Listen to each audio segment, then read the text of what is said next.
Welcome to Church Spotlight. I'm Rena Danley, and today we are at Oasis Church on Pascagoula Street in Pascagoula, Mississippi. And Pastor Eric Camp joins me today, and we're going to find out all the exciting things going on here at the Oasis. Awesome. So you take it away. Tell us about it. Oh, wow. Well, it's just been an exciting journey the last 5 years roughly since the church was officially birthed. We have grown from 12 people to over 500 just in the last several years. The largest growth has occurred more in the last year and a half. And we just believe in being real, being practical, being relevant, and presenting the Word in a way people can actually apply it. And so it's just been exciting. So when you say non-traditional, go into a little bit more detail. What do you mean by that? We really err a lot in creativity. We really believe in creativity. Our music is very cutting edge, more of a contemporary rock style edge. However, we do a little bit of everything. We throw some oldies in there occasionally. But we're really big in production. Our media, we have a full-time media director, a multimedia department's real big. And we just really try to reach people where they are. Jesus said, compel them to come in. And so with the society we live in today, it's very technical, it's very media, it's very driven just in visual. And so we believe in incorporating that into the church to compel them to come in. So where they want to go, they're curious of what's going on. And so with that, we have seen thousands of salvations. And just being real, being relevant. Right. Being a light and being the salt of the earth. Make people thirsty for Jesus. That's right, exactly. Yeah. Exactly. And it's been good. It's been very, very interesting. We are blown away just at what the Lord has done in such a short time here in Pascagoula. Very exciting. We try to do things different every week. We don't do the same thing every week. We do teaching series where we're gearing around a particular theme or what have you. But we're real answers for real life is one of the taglines that we use to just reach people, just to reach people practically where they are. Because when we have a relationship with Him, it's life. It's not just knowing about Him; it's knowing Him and having a relationship. Sure.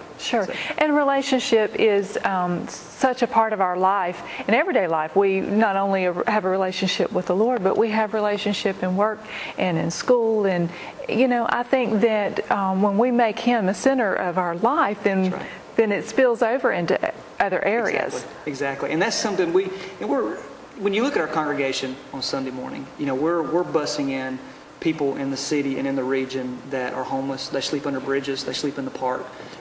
We feed them every Sunday afternoon. Several restaurants in the area have actually contributed their food and left over from buffets. So we go and feed 50, 60, sometimes homeless people every Sunday. And we bring them to church on Sunday morning. We have several buses that run.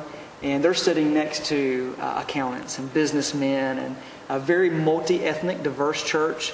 It has been very, very wild to really see just the blending, the diversity, and it's very exciting. And we believe church should be. It should be a celebration every time we come together, and it truly has been. It's been very, very interesting. I know I keep saying interesting, but it has been very interesting what the Lord has done. Right. Well, it's a transformation. It's just the physical transformation in here is unbelievable. I love to see the lights. It makes it relevant to our society, and people can come in and they can say, "Wow." And we get that a lot. We get that from the outside structure of the building. People are not expecting a lot of times what they see when they come in. And we're working on that. We want to improve the exterior to kind of have a little bit more of the vision of who we really are. But we get that a lot. We get people standing at the doors, just standing there sometimes. They can't really believe that. But we're trying to be relevant. We're trying to be real. We're trying to compel people from every walk of life, but primarily the younger generation. Right. That's the ones that too many churches and too many people in the church environment we forget about. High school, they go to college, and we lose them there. And so we really, really try to theme a lot of what we do with the focus of reaching the younger demographic. And with that, the Lord has blessed with a diversity. I mean, we've got 80 and 90-year-olds in our church that just love the music. They love everything. And so, again, it's not been by really what we've done. We've just applied the vision that the Lord has given us and just going after people and just reaching them for Him. And that's amazing. God gives a vision, and where there is no vision, the people perish. So there's the life. That's it. There's the life right there. And one thing we learned too is if you just execute the vision, He'll provide the provision. He'll provide the needs. He'll provide whatever it is to accomplish what it is that He's birthed in your heart to do. And that's the interesting aspect. I mean, there's been so many miracles and breakthroughs, and the growth, again, it has just really, from a banking world, I mean, I'm a business guy. I've only been in ministry full-time for 5 years. Didn't go to seminary. I mean, just, and it's just been wow. And you step back and you look every Sunday when I stand before several hundreds of people and just, Lord, this is such an honor. This is such a privilege and an honor, and I never want to forget that. You're doing it for Him, and you're reaching people who need Him. And so, yeah. Eric, it reminds me of the old saying, He doesn't call the qualified, but He qualifies the called. Exactly. And so the fact that you don't come from seminary probably makes you lean more on and trust Him more. Exactly, it does, absolutely.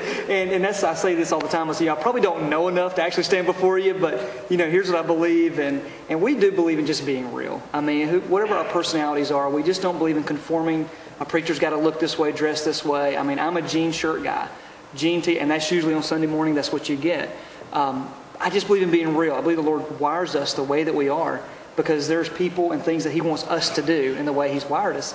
And so the same thing with our staff. We're just very practical, very real, and have fun. Let's have fun at church and loving people.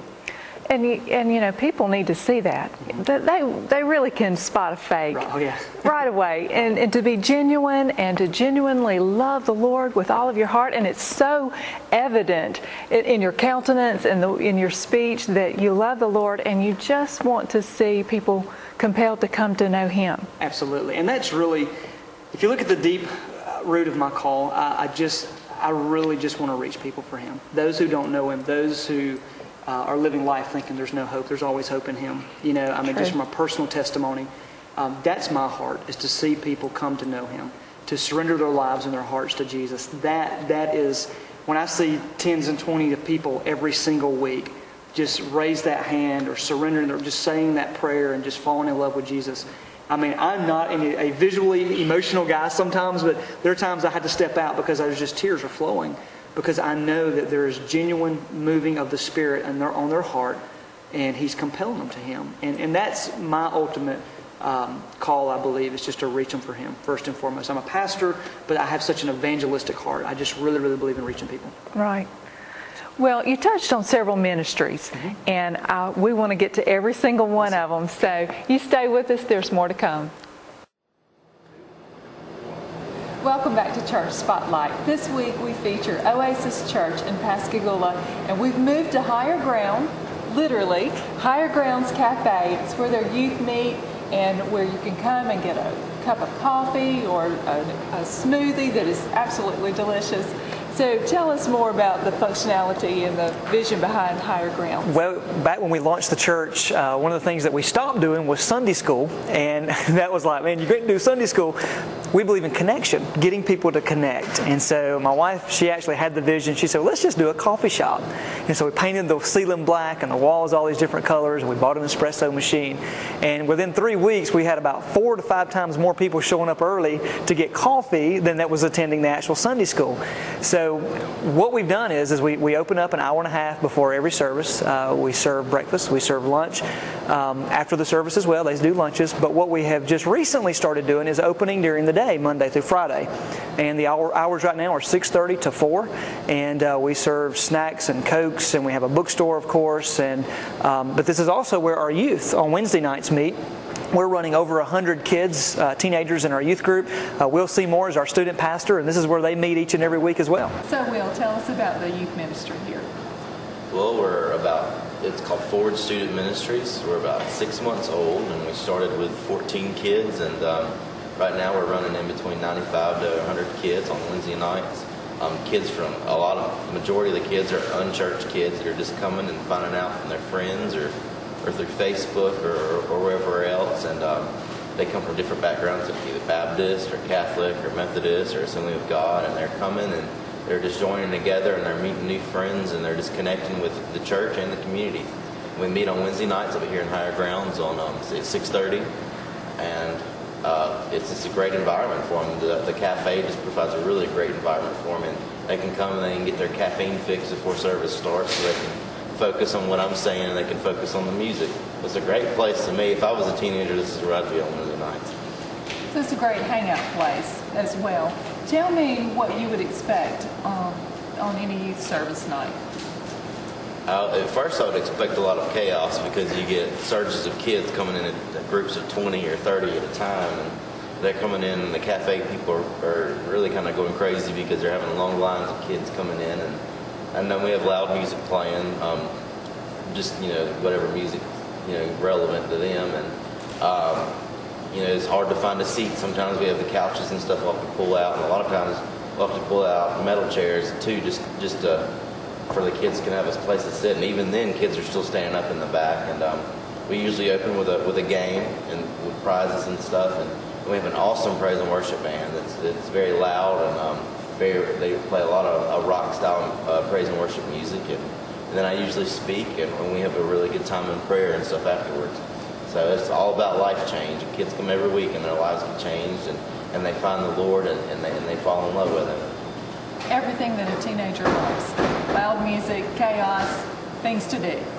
Yeah, everything that a teenager loves. And I mean, our church had to buy a new van last week just because we were busing so many kids in. And one of my youth leaders, he bought a van himself, and it's a 80 something. It's a van from the 80s, and it's blue, and we call it the Mothership. And we bust in kids from Gaucher from Grand Bay to Pascagoula to Moss Point, to Ocean Spring, just from everywhere, literally.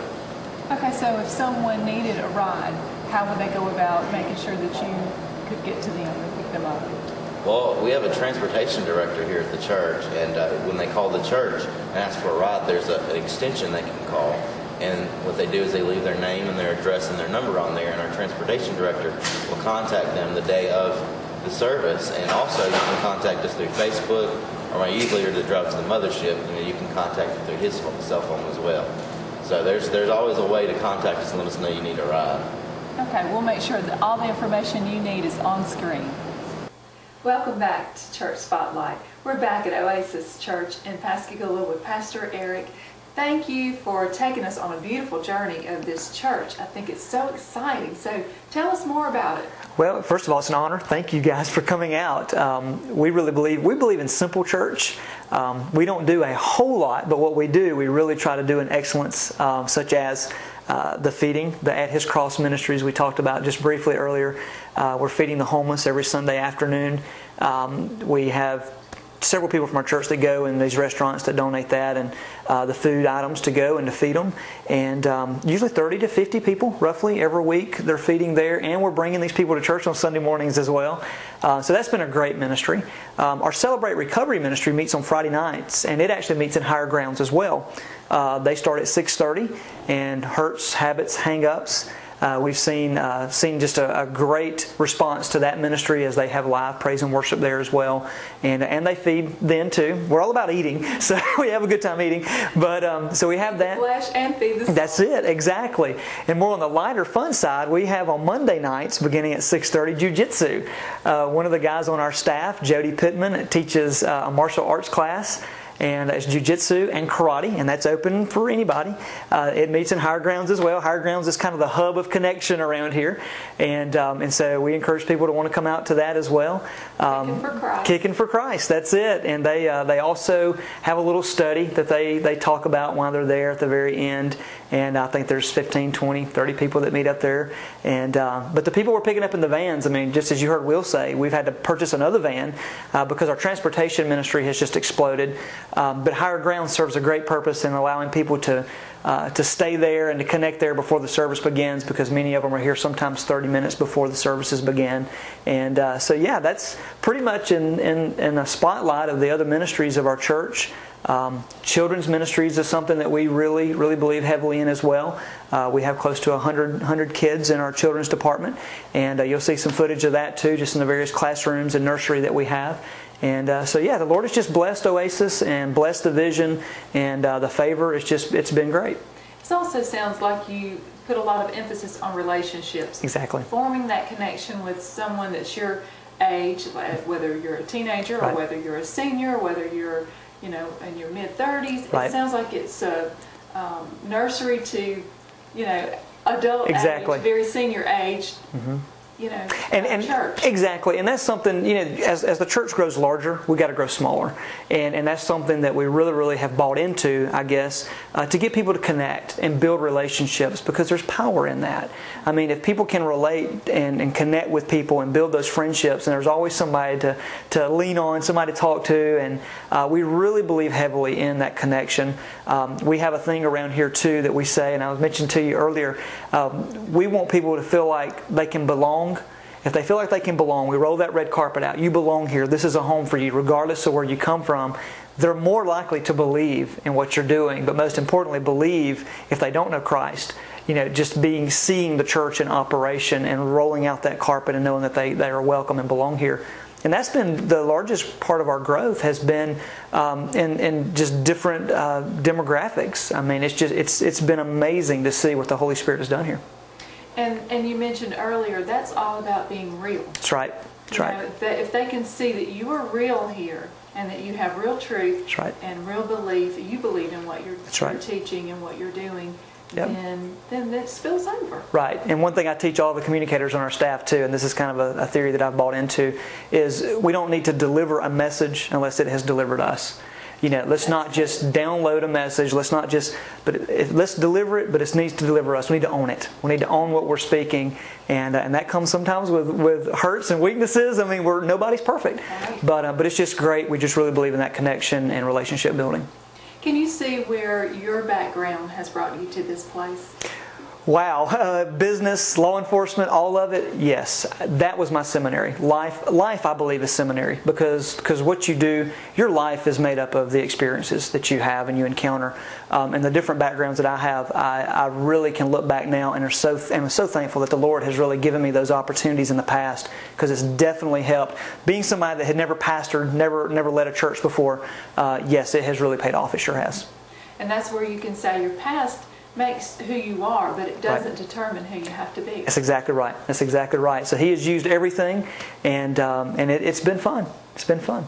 And our services are Sunday mornings at 10:30. Our cafe opens at 9 o'clock every Sunday morning, and again they're open after the service. But usually the service runs about an hour and a half. And Wednesday nights at 6:30, and again 6:30 on Celebrate Recovery on Friday nights. And don't forget the Higher Grounds Cafe is open throughout the week. It is. It is. Open to the public. Open to the public. Come read a book. That's right. Hang out. Watch the news, whatever. Just hang out. There you go. All the information that you need is on screen. Your service times, the location, the phone number, the website, everything you need to find out more about Oasis. It is an exciting church in Pascagoula, and I know that you would just so enjoy a service here. And I thank you so much. Oh, absolutely. It's been a joy to be here. I can see the countenance of the Lord on your face, and I can see your heart and your desire to reach people. Thank you. And thank you for inviting us Thank here. You. Don't forget, join us next time for Church Spotlight. I'm Rena Danley. Until then.